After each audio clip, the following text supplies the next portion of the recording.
Alright, well, welcome back to Flat Irons Tuning. For this tech tip, we've got Scotty and his 2011 STI race car in the shop. Over the off season, over the winter, Scotty did a ton of aero work and aero changes to this car. And we just kind of never put all the pieces together to make a video and talk about it. So that's the purpose here. We've got Scotty here to kind of go over everything they did, basically to the front and to the back of the car. So that's where we're going to start.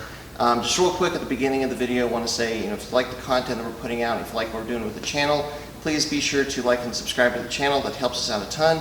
And this video, as always, is brought to you by Flat Irons Tuning. So the best way to support us, so we can keep coming back and making content for you, is to head over to flatironstuning.com. So, all right, without further ado, let's just dive into it. So, Scotty, I think towards the end of last season, you had an issue with your first splitter. I think it was at PPIR, where it broke. Grid life. Grid life. So that splitter was all plywood, and so then that is what kind of inspired you to come back and make this splitter. So let's talk about this splitter first off. What is different? What did you change with this one? Well, the last one was just 1/2-inch plywood, and it was heavy. So basically, what I tried to do is make this thing a little bit lighter. Seeing as how we were locked down in COVID and I had nothing but time, I decided that I would try and get real fancy with it. I ended up getting 1/2-inch plywood and taking a router, set it at 1/4 inch deep, and I routered out the entire top of the splitter, and then I inlaid a 1/4 inch sheet of aluminite on the inside, glued it down, and riveted it down to try and reduce that weight. So that's the white bit that we're seeing here on top.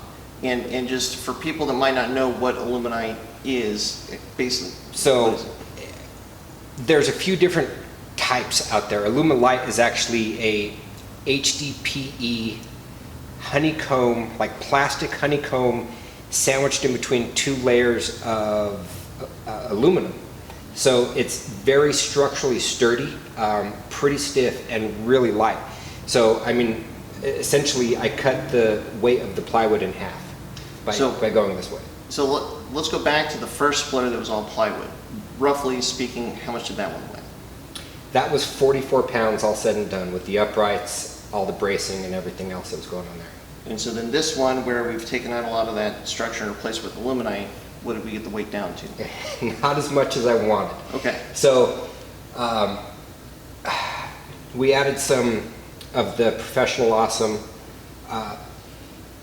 splitter diffusers in there. When I did that, that kind of weakened the structural integrity of it. So I had to go back in and add more of basically this 1-inch square aluminum tubing to the top to try and reinforce everything to keep it stiff the way I wanted to. So all said and done, we came out at 40 pounds. So saved a couple pounds, but some of that came back in with the bracing that you had to bring in when you put in the splitter diffusers. So I'll put up a picture of the diffusers on the splitter, but why did you put them on, and what were you hoping to gain? Well, so the other thing is I actually downsized the splitter from version 1 to version 2. I ended up cutting off about 3 inches off the front here. So it's shorter at the nose of the car. Shorter off the front. The sides were still the same. In NASA spec, you can only be 6 inches off the widest part of the car. So I kept the sides the same. And I also did that to reduce weight, making it a little bit smaller. But in making it smaller, I knew I was going to add the Professional Awesome diffusers, and what that is essentially, it kind of turns your front splitter into an airfoil. Right. You're trying to get a little bit more vacuum where the diffusers are. Exactly. So reducing the size of this, knowing that I was going to make up a ton of downforce by using the diffusers in the back there. Yeah. So that's what kind of justified the reduction in size, but then you basically had to bring some structure back in once you cut out big chunks of the diffuser in the back. Right. Okay. Now, so just from the diffuser, first and foremost, how much of a difference, or can you feel a difference with those diffusers up there? What do you think? Well, I'd always planned on getting the second element for the 9 Lives Racing wing and rear. Right. The way it was set up before version 1 was a single element rear wing and the big splitter. And I felt like it was pretty well balanced. Yeah. My butt dyno is, I mean, it's not Yeah. the most precise thing, but it stuck to the ground. Right. But so in wanting to add the second element to the rear, I knew I needed to bring more downforce to the front because I was adding more downforce to the rear. So Sure. that's, you know, part of Well, the reason why I decided to actually do those diffusers. when we get to the back, we'll look at it in detail, but you also put on a chassis-mounted rear wing versus basically our trunk-mounted rear Correct, wing yeah. that moves that rear wing back a foot off the rear bumper. Right. Versus before, our wing was basically flush with the rear bumper. Yeah. The rear point of the wing. So, I guess, is it balanced now? Would you say that it's balanced? I say it feels really damn good. So, I mean, the other thing I did was I also added the rear chassis-mounted rear diffuser Yeah. back there. And, you know, Professional also talks about it all the time where you can't just think of like, I want to add front downforce or I want to add rear downforce without thinking about how it affects the whole unit. The whole car, yeah. You know, so, you know, and Professional Awesome even says on their website with their diffusers that this will create a lot more downforce, and if it's not properly mounted, it can rip this thing off the car. Right. You know, so As they say, you have been warned. you have been warned. Yeah. And that's exactly right. So, you know, looking at the whole entire package, I knew if I do this in the rear, I need to do this in the front. So because it's reasonably balanced, that's kind of proof of concept that this must be working better than the old splitter did that was physically larger but that didn't have the diffusers in it. Yeah. Before we move to the back, there's a couple other key elements that you change to the front that are kind of part of that. So you've got ducts on the hood already, but you added ducts to the fenders. So Yeah, so race louvers, they're fender ducts, fender louvers, if you will. Yeah. And part of what that does, so let's back up a second. Yeah. I actually removed the brake ducts altogether. sure. So conventional. one of the things that the car only makes 288 horsepower. Yeah. So adding all this Aero creates a bunch of drag. Yep. And only making 288 horsepower down those straights, I was just getting eaten alive by Vipers or Vets or anything else out there. So another thing that I did in playing with the Aero is I tried to smooth out the front of the car and extract as much air as possible from the front. So I removed the brake ducts altogether and I added these plates to try and just smooth out the whole front. And then the fender louvers are to give the air a path out of the engine. Correct. So I did front tire spats on the side here. Yep. That creates basically a vacuum to help suck air out of the wheel well. Also a little bit of brake cooling in a straight line. This helps suck more of that pressure out of the front end. And then I actually added a gurney flap behind the fender to help pull more air out. I don't really know what I'm doing, so I have to like rely on other people who are smarter than me, like Sure. Professional Awesome, Kyle Drives. I mean, there's Right. tons of videos and Lots of good Aero videos on YouTube. lots of good Aero videos. So just realizing that the drag on the front of the car makes up most of the drag. Right, So as right. air hits, you know, if there's not a way to get rid of the air that's coming out, you know, that's part of your drag. So I tried to add as much stuff as I could to get the air out and away from the car as quick as possible. Or if it's coming in and going through the radiator, then it's then getting out as quickly and efficiently as possible. Right. So now to that end, that's the other big change that you made to the front of the car. So tell us what you did. So I had big plans as far as radiator ducting, where I was going to basically build tunnels. So I added radiator ducting in front. Well, back up a second. Yeah. I actually relocated the radiator. I moved it forward To try 2 to make inches room for the ducting. and moved it down an inch to make room for the ducting in the rear. Yep.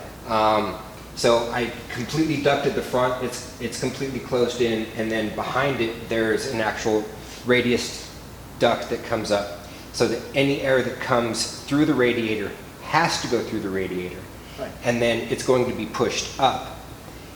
One of the things I tried to do is build tunnels from that to the roof, or the hood ducts. Yeah. And that turned out to be a bigger pain in the ass than it was worth. Super hard to get a tunnel that seals, that you can open and close the hood, and then get all of that to work together. I mean, it was 2 weeks of cardboard aided design in Right. just trying to get the hood to shut and have it sealed properly. Yeah. And long story short, it was too big and flimsy. It's made out of sheet metal. It was too Right. big and flimsy, and it was moving all over the place. So, Right. so basically, I cut off the whole top of that, and now I just have that kind of radius duct on the backside. Right. That will throw the air up, and then these help extract it. They got a big gurney flap on the Yeah. front of it, so it helps extract as much air as you can out of the hood. So overall, like, I guess skipping to the end, you've added a lot of downforce in the back that we know because of the position of the wing, of the addition of a rear diffuser, which we're going to take a look at here in a second. But all the stuff that you've done in the front, because now it's still pretty balanced, pretty confident that you've increased the downforce in the rear and in the front, and you've now got some adjustment there, both with the wing and with this diffuser, basically, you know, with fences and Right. little things you can do with the front splitter. So the success of it is that it is still balanced. From a cooling standpoint, have you had any issues as far as is the radiator being able to do its job or not, as far as you can tell? Well, no issue so far. The other thing I did do, you might be able to see it, but I added the AEM. It's got a water meth injection kit, but it's basically got nozzles with a really fine mist. So I'm actually spraying the radiator similar to what we did on the Pikes Peak Hillclimb car. Yep. So I got one nozzle spraying the radiator and one nozzle spraying the intercooler there also. So tried to keep the car as cool as possible.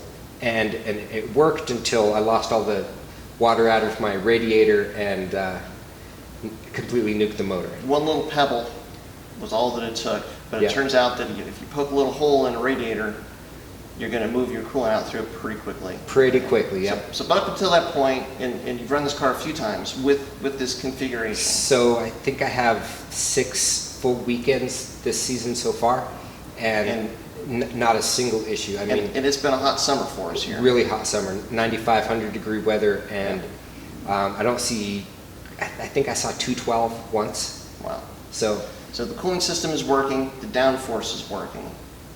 Everything is working together. We've talked about the rear end enough. Let's go back and let's go take a look at the it. back. Okay. All right. All right. All right, so you know what? We're now around back of the car. And this is where like the most obvious big changes occurred. So the two big ones, the obvious ones, being the chassis mounted set of uprights and then this diffuser.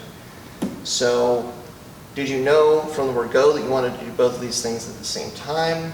Did you do, I don't know, how did you approach that? Well,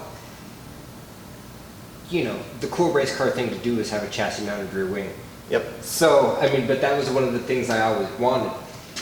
One of the things I'd always thought about, though, from our initial design, we kind of based on some SCCA rules. Right. And This is the 9 legs wing that we originally designed to fit where the stock STI wing attached to the truck. right. So, I mean, it basically bolted into the factory STI Yeah. wing holes, and it was, the back of the wing was flush with the bumper. Yep. Which it has to be for like SCCA rules, and I think Grid Life Street Class, something like Yeah. that. And, you know, it was one of those things where what we found out is that even the single element 9 legs wing with our factory mounts that we made to fit those holes was creating a bunch of downforce. Yeah. To the point where the Stay Tuned stickers are actually covering up the scars from the rear plates on our stock mounts. Right. And it basically bent those things in. We knew that it was moving the sheet metal. It was predictable. I mean, you ran, I think, most of a season with it. Right. But you wanted more downforce, which meant, well, you need a better mounting solution for the wing. Well, so the other thing it was doing is, even though I put hard mounted bolts on the inside of the trunk to keep it from really compressing the trunk Right. down, it was denting the chassis from the bolts on there Right. also. Right. So I knew it was making the downforce. The other thing is again, back to only 288 horsepower. Right. Not really wanting to add too much drag by putting a way bigger wing on there. I decided I would go the leverage route. Right. So let's explain that. So the wing itself is the same. So this is still the same. Besides the second element. Right. But the same 70-inch length. 7-inch length and then a 9-inch cord. 9-inch cord. So if you move that wing a foot off, it's kind of like, it's roughly equivalent. You could think of it as getting like the jack handle on a breaker bar. Correct. You're increasing the leverage that you're pushing down with. Like, so you have the same wing, same amount of downforce. If you move that leverage point a foot further Bigger back, lever, right. more downforce from the same cord, which means more downforce without any more drag.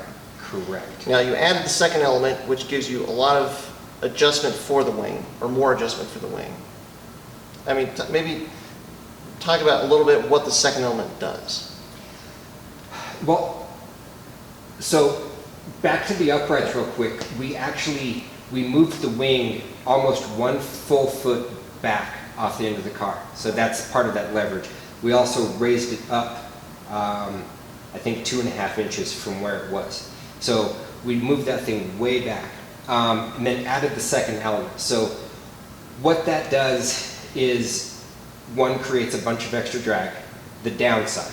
Yeah. The benefit of it is because the 9 Lives wing is a very, very efficient wing, it's a small cord. Yeah. Any wing that you have, the cord is the basically the width of From the front to the back. front to the back. Yeah. What a second element does is it basically tries to extend that cord. So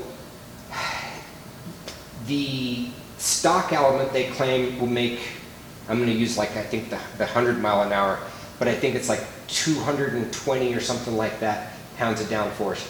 Then you add the second element and it goes up to like 350 or 380, something like that. So At 100 miles at 100 miles an hour. Because you're basically putting a much more aggressive rake on the end, but it's more efficient than just the gurney flap. Correct. So you can run a gurney flap in the 9 Lives wing, which is a good place to start. The second element goes a little bit further in terms of how much downforce it makes, and because the second element is actually a really tiny airfoil as well, and there's a little bit of a gap between the primary element and the second A element. little bit of a reduction in drag. there, Less too. drag. Yeah. Yeah. So, and one of the things I found out, a lot of this, what I did to this car stemmed from Utah Motorsports campus last year, where their front straight, I was lucky if I could get up to 130 miles an hour, and getting passed by Mustangs or you name it, they could actually get up to like 145 miles an hour. And I had rear fences on the side plates of the front splitter, and I had a big 3/4 inch gurney flap on here, and it was just a ton of drag. So it's a lot of downforce, but paying a big drag penalty. Big drag penalty. I could make it up in the corners, but just getting down the straight it was tough. Just drag racing cars, like a better run out of the front, drag racing cars down, and just watch them walk away from it. Yep. So, and it works. Again, I don't really know what I'm doing. It's a lot of like sitting here drinking beer, staring at the car, trying to figure out. Like we don't have a wind tunnel. Right. We can't afford to put it in a wind tunnel. To be fair, we did bring in leaf blowers. We brought in leaf blowers, which was amazing. That was to test this out. Which was surprising. Yeah. But a lot of just sitting here drinking beer, trying to figure out, like looking at something. How do you make it balanced? How do you equalize everything? And to be fair, like moving the uprights back, that is a known quantity. You know that the wing works. So if you can just give the wing a little bit more leverage, it should generate more downforce. And then, a second element to a wing, that's a known quantity. Right. So you're basically just adding 2 known quantities that should work, and it seems like it did. So then, so far so good. Let's talk about the rear diffuser. So in terms of making downforce without adding drag, that's kind of where diffusers come in. In theory, you should be able to make or get a rear diffuser to make a lot of downforce to really supplement, what a rear wing does, right, but with less of a drag penalty. Right. And so, of course, the overall goal, it still is to maybe put a full flat bottom on the car and try and do tunnels, which, so these are basically tunnels, but if a flat bottom with a true design tunnel car, like these tunnels, as opposed to starting at the rear axle line, start halfway down the car, if Right. you will. I can't do that in class, you know? Right. So this is the class in NASA. You cannot put on any aero elements ahead of the rear axle. Correct. So this or is- behind the front axle. So I mean, the axles are the limiting point to where you can add aero on the bottom side of the car. So, you know, knowing where I wanted to go, but knowing I couldn't actually get there, and just trying to think of anything I could do to keep this car more planted, And to add more downforce. more downforce without extra drag. Diffuser. You know, I decided to go this route. And again, I don't really know what the hell I'm doing, but In terms of design, I mean, once you know that you're putting it on, you know, using the space that you have coming off the rear bumper, if you can, it gives you an ability to have a little bit more of a curvature to it, which, I mean, you can see that it's there. So let's talk about the test for this, the leaf blowers. So, I mean, it's not scientific at all, At but all. put some yarn strands on here, put two leaf blowers under the car just to see what would happen. And both of our swamp coolers, we had as much air as we could find Right. blowing back here with the car on the ground. So one of the main questions you had there is, so you have the diffuser that starts low and then curves up, but there's a gap at the back between the diffuser and the bottom of the car. So the question was, do you close the gap or not? Correct. So I mean, that was one of those things of like, if I didn't close up the front of the diffuser, basically air would come over top and bottom. Right. And there is a drag penalty that you would receive there. There's still a slight drag penalty for putting the wall on the front, but it's, I think, less so than it was. And then you know that all of that air that is coming along this way that you can touch is getting put under the diffuser versus a lot of it being able to come and jump over. And it was one of the things, like, I was real unsure about the best way to do it. But knowing if there's a wall at the front, any air that comes underneath, you know, it's going to hit that wall, create that pressure bubble. The rest of the air is going to come underneath and actually make the diffuser function. Hopefully more volume of air going through the diffuser to increase its function. Right. So the cool thing that we saw with the leaf blowers, and it was pretty much all hands on deck to run the leaf blowers. There's only 5 of us, I think there's only 4 of us here at the time when we had the leaf blowers. 2 leaf blowers, 4 people. You do the math, swamp coolers and all that. But the cool thing, the proof of concept to me was, one, seeing what the yarn strands were doing, but the biggest thing was you could put your hand here about 8-10 inches above the top of the diffuser and you could feel the air coming out from it. Yeah, I mean, and even probably 2 to 3 feet back, you could still feel the air being pushed up. Pushed up from the diffuser, So- which pretty much indicated that it must be doing It something. had to have been doing something. Yeah. You know, and again, not the greatest Not the most test. scientific. Yes. We kind of really don't know what we're doing, Right. but we do our best. But I can tell you that I don't know what is all doing what when I'm on the track. I don't know how much downforce it's actually making. I don't know if this is doing anything, but I know that the car feels amazing. Just planted. It is planted. Like there is a 570 horsepower ACR Viper that I'm consistently beating at almost every track, and on straightaways he can go about 30 miles an hour faster than me down the straights. But I am So you're making up that straight speed in the corners. all in the corners, and he basically came up to me and said, I can't believe that your little car is just walking away from me like this in the corners. Like he would be on my butt at the end of the straight and gone by the end of the 3rd corner. Right. You know, and it's so obviously something's working. Something's working. And as we talked about, we kind of jumped to the end at the beginning, but it's balanced. So you've done a lot of, you did a lot of changes to the rear, especially even ignoring the diffuser. There's a lot of changes that you made to the rear wing that you know that it's going to be creating a good deal more downforce than we were before. You made a lot of changes at the front, and you're still at a point where the car feels balanced. It's stable in high-speed corners, and you feel like you've got a lot more grip in high-speed corners. And it's possible I haven't pushed it to the point to find the limit, but I'm pushing as hard as I can. And so far, it's like the ass end doesn't wash out, the front end doesn't wash out. I mean, nothing is really like not where it's supposed to be. And as we learned with the Pikes Peak car way back when we first put the wing on it, we put the 3D ARP wing on that car, and at high-speed corners, the front end just wanted to wash out. We ended up having to really take the angle of attack out of that wing. Haven't had any of those issues. So, I mean, it's enough to say in the driver's seat, the seat of the pants indicator is that the car has a balance, which means that the rear is working, which means that the front is working. Sure, and until, you know, one of us gets rich and we can actually afford to put this thing in a wind tunnel, that's... Or to be fair, just more leaf blowers. More leaf blowers, sure, Yeah, sure. yeah, like at least 2 more leaf blowers. But we don't know what we don't know. I Yeah. mean... But you have the result. It's working. It's working. It's It feels working. like it's working. The car feels planted, the car feels balanced, and you're carrying even more speed through the corners.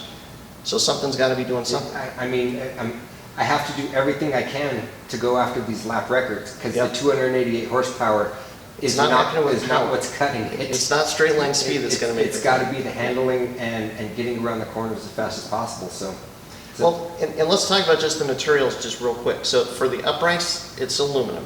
correct. How thick? How thick is it? That's half. No, I'm sorry. That's 3/8. 3/8 inch aluminum.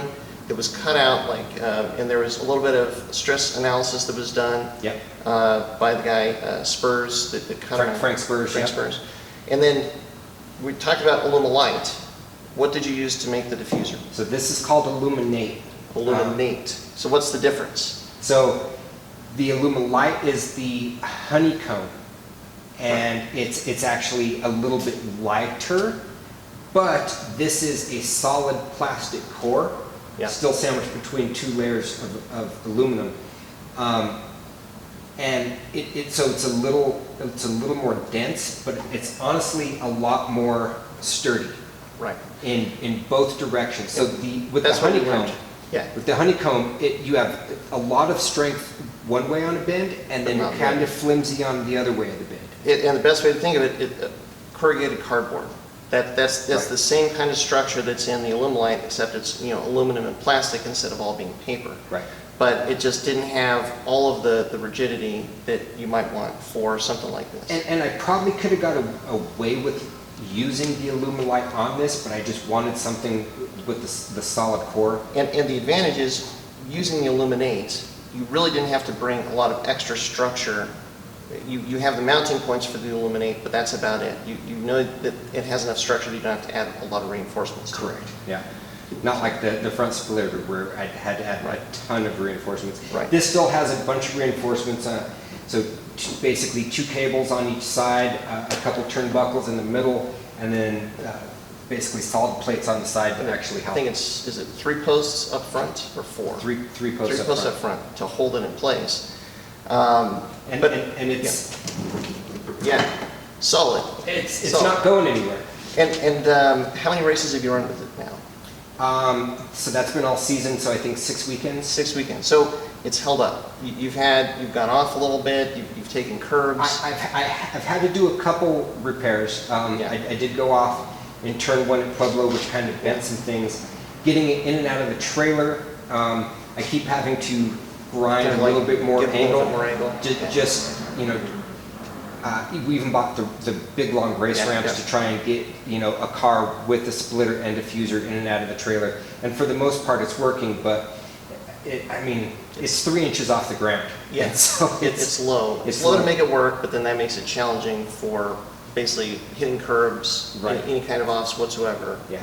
trailers. And the curbs is one of those things, because there's a lot of time to be found on curbs at Yeah. the apex. Yep.